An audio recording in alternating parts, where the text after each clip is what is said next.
Okay, today we have a Peugeot 2018, 2018 plate. So we're just going to show you what we've found so far. So first things first is we're going to grab this little device here. This little device tells us if there's any water underneath the carpets. And as you can see, if I push down on that underlay, we can see that it's telling us there's water there.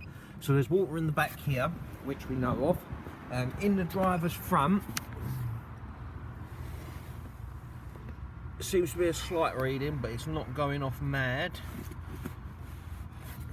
And then if we quickly come over to the passenger front, up on the bulkhead. So if we put it down here, first of all, there's nothing, but if you put it up here where the bulkhead sponge is, it's telling me that there's water behind there. Right, okay. If we go into the back,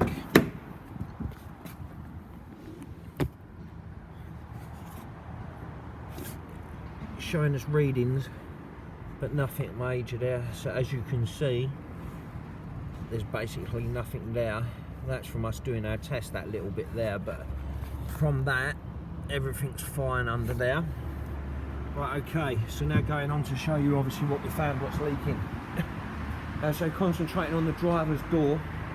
So what we've done is put a bit of a lever tool down here. What we're going to do is put some water down the back of the door, just obviously simulating that it's out in the rain. Now it's emptying through the bottom of the door, as we can see.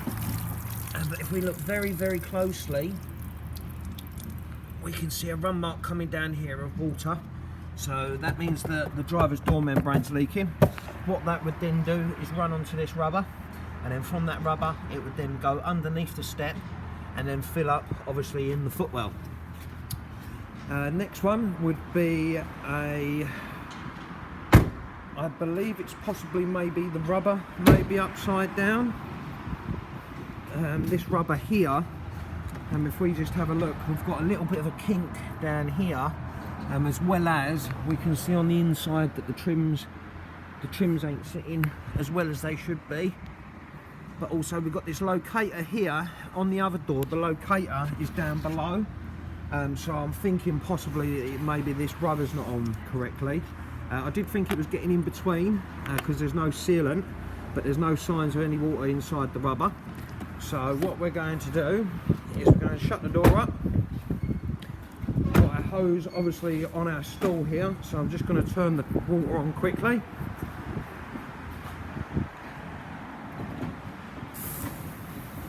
Okay, so we've got it obviously hitting that back bit there, just simulating that it's in the rain. And if we then jump inside the car without getting wet. Right, okay, so we're inside the car now. We've got obviously the water obviously on the outside. And what we have noticed is there seems to be a tiny bit of water coming through on the inside.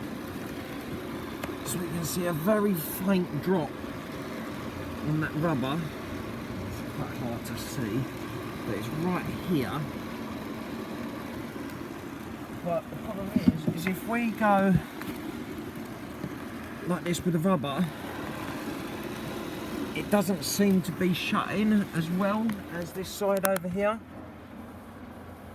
So I think possibly maybe the rubber's causing us the issue on this side.